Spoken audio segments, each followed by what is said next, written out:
એટલે મને ઉડતા ઉડતા વાત મળી છે કે તે ખરી ને રડવાનું છોડી દીધું છે. પણ તે રડવાનું કેમ છોડ્યું એનું રીઝન તો કે તું અમને. મેં રડવાનું છોડી જ દીધું કેમ કે દુવામાં માંગેલા વ્યક્તિ પણ કોઈ દારૂ મળતા નથી. એટલે એ તો ના જ મળે ને, કેમ કે જે તોતલું બોલતા હોય ને તેમને ના મળે. ને પાછી મનથી એવી ઉડતી ઉડતી વાત મળી હતી કે તે એને રડી રડીને માગેલો. સાચી વાત છે ને મેં તો રડી રડીને માંગ્યો હતો તો છતાં નહીં મળ્યો. અલ્યા ના જ મળે ને, કેમ કે તે કેવાયસી નતું કરાયું. આધાર કાર્ડ જોડે મોબાઈલ નંબર લિંક કરાવવો પડે.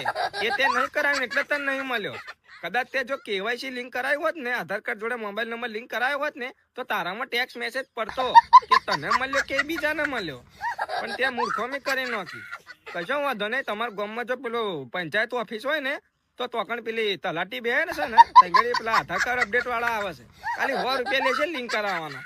તો બીજી વખત થોડી કાળજી રાખજે. તો વગર માંગે કોઈ બીજીને મળી ગયો. એટલે તારા વાળો જેને મળી ગયો છે એને એ છોકરી બહુ હોશિયાર કહેવાય, કેમ કે એને કેવાયસી વહેલું કરાવી દીધું.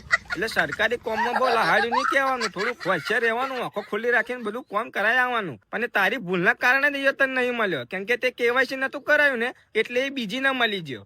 સાચી વાત ને? હા.